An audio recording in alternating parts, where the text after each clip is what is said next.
Бүгін болып өткен окуялар, кабарлар жана жаңылыктар менен Күн кабар Ак кеме студиясында Адлет Аманголов. Саламатсыздарбы? 19 августта Екатеринбургтан Бишкекке 166 кыргызстандык Урал аба жолдору авиакомпаниясынын чартардык каттамы менен жеткирилди.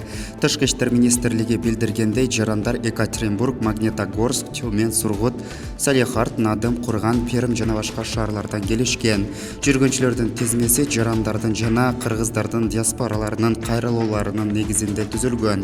Кыргызстандын Орусиядагы элчилигинин маалыматына караганда, Кыргызстанда коронавирус пандемиясы башталган 20 марттан 10 августка чейин Орусиянын 21 аймагынан жалпы жонунан 26 миңден ашуун жаран мекенине кайтарылган. COVID-19 пандемиясынан улам марттын аягынан тартып бир катар мамлекеттер аба каттамдарын токтотуп, чек араларын жапкан. Ушундан улам чет өлкөдөгү миңдеген кыргызстандыктар бийликтен Кыргызстанга алып кетүүнү суранышкан. Чек аралар азырынча жабык, темир жол жана автожол каттамдары дагы качан толук ачылары белгисиз.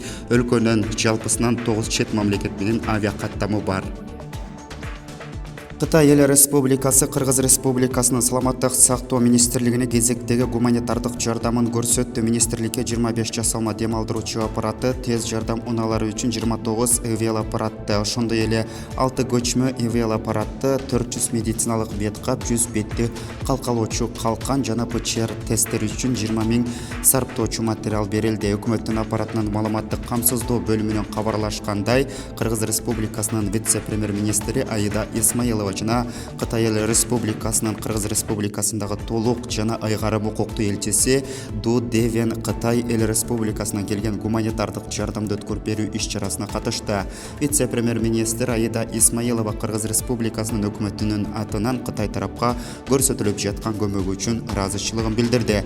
Ошондой эле белгилеп кетсек, гуманитардык жүк медициналык жабдуулардан, дары-дармектерден жана жеке коргонуу каражаттарынан турат. Ошондой эле дүйнөлүк саламаттыкты сактоо уюму Кыргызстанга 100 кычкылтек концентраторун берди. Бул тууралуу саламаттык сактоо министрлигинен кабарлашты. Министрликтен билдиришкендей, көрсөтүлгөн жардамдын жалпы суммасы $59 миң түзөт. Кычкылтек концентраторлору респиратордук жугуштуу ооруларды дарылоодо чоң мааниге ээ. Концентраторлор канында кычкылтектин деңгээли нормадан төмөн түшүп кеткен COVID-19 илдети менен ооруган оор абалдагы бейтаптарды таза, жогорку сапаттагы жана тиешелүү концентрация кычкылтек менен камсыз кылууга мүмкүндүк берет. Аталган каражаттар Кыргыз Республикасынын өкмөтүнүн өтүнүчү боюнча COVID-19 илдетине каршы иш-аракеттерди колдоо максатында берилген. Кыргыз Республикасынын саламаттык сактоо министрлиги кычкылтек концентраторлорун өлкөдөгү ооруканаларга бөлүштүрүүнү пландаштырууда деп билдирет министрлик. Ошондой эле бүгүн гуманитардык жардам COVID-19 илдети менен күрөшүүнүн жана анын өлкөнүн саламаттык сактоо системасына тийгизген таасирин азайтуунун бир бөлүгү. Бул колдоо саламаттык сактоо тутумун чыңдап, COVID-19 пандемиясына каршы биргелешкен аракеттерибизге кошумча түрткү берет деген ниетибизде де дүйнөлүк саламаттык сактоо уюмунун Кыргызстандагы өкүлү Назира Артыкова. Буга чейин дүйнөлүк саламаттык сактоо уюму Кыргызстанга жеке коргонуучу каражаттарды, ПЧР тест үчүн топтомдорду, лабораториялык чыгымдык материалдарды дагы берген. Бүгүн Ош шаарына Москвадан 245 жаран, анын ичинде кичинекей балдар кайтарылды. Бул тууралуу Тышкы иштер министрлигинен кабарлашат. О жакта орундардын саны чектелүү болуп, Кыргызстанга кайтууну каалаган жарандардын саны көп болгондугуна байланыштуу жүргүнчүлөрдүн тизмеси Кыргыз диаспорасынын өкүлдөрүнүн элчиликтен, Кыргыз Республикасынын ички иштер министрлигинин жана мамлекеттик миграция кызматынын Россиядагы өкүлчүлүгүнүн кызматкерлеринен турган комиссия тарабынан түзүлгөн. Комиссиялык тандоо кыргызстандык жарандардын жеке кайрылууларынын негизинде гуманитардык критерийлер боюнча жүргүзүлгөн.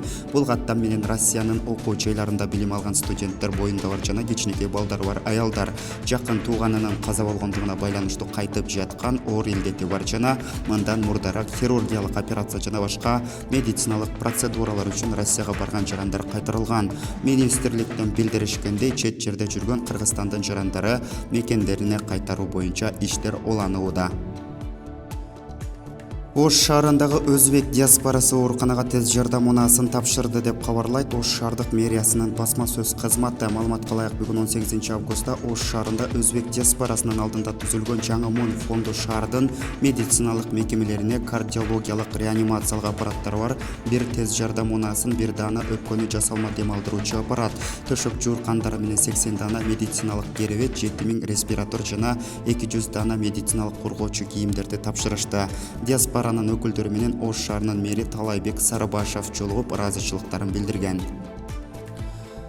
Жаңы окуу жылында 1-класстын окуучуларынан башка бардык балдар аралыктан билим алышат. Бул туурасында премьер-министр Кубатбек Буранов брифинг учурунда айткан. Анын айтымында 1-сентябрда 1-класстар гана мектепке барат.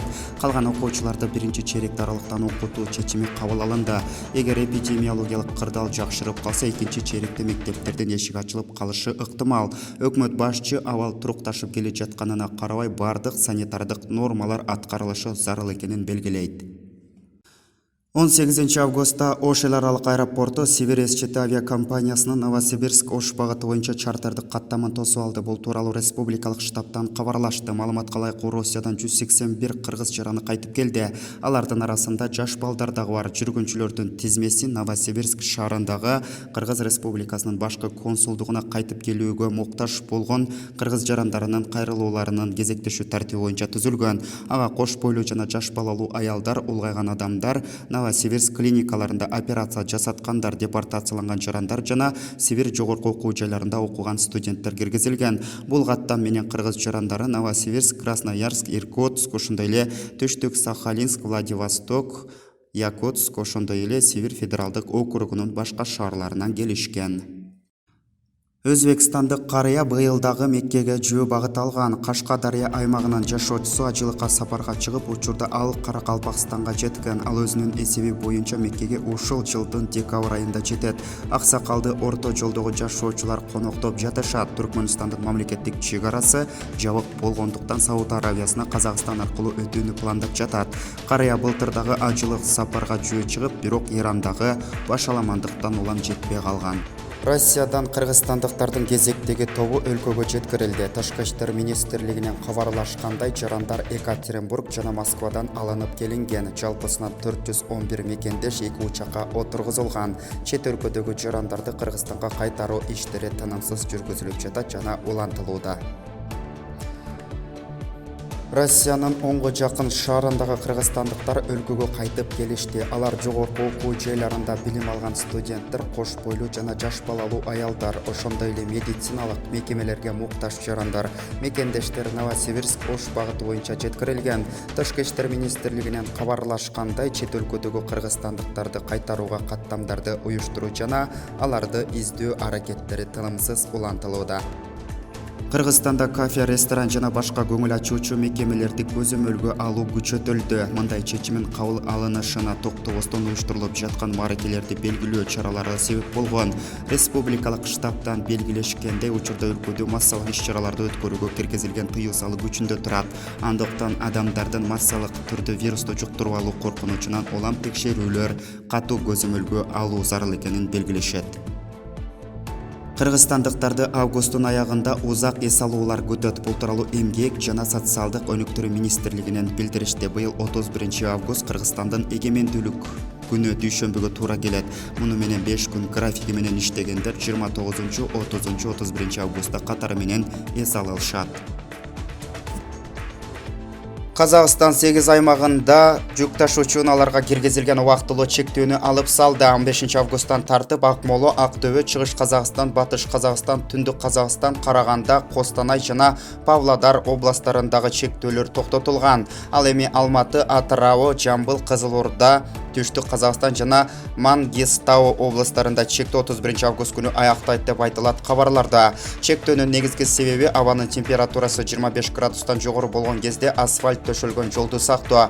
Быйыл Казакстан июнь айынын башынан август айынын аягына чейин салмагы 8 тоннадан жогору автоунаалардын катташына тыюу салган. Бирок эл аралык келишимдерге ылайык жүк же киши ташуу менен алектенген автоунааларга бул чектөөнүн тиешеси жок экенин кабарлашат.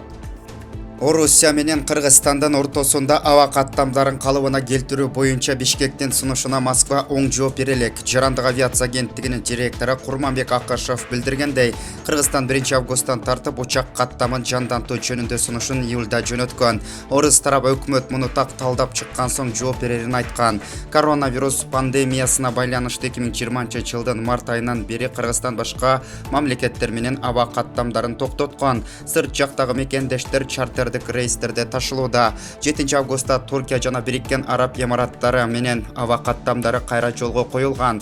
Ошол күндөрү эл арасында Кыргызстан менен Орусиянын ортосунда 1-сентябрдан тартып учак каттай баштайт деген имиш тараган. Бизге катталыңыздар жана жаңылыктардан биринчи болуп угуңуздар. Кийинки чыгарылышка чейин саламатта болуңуз.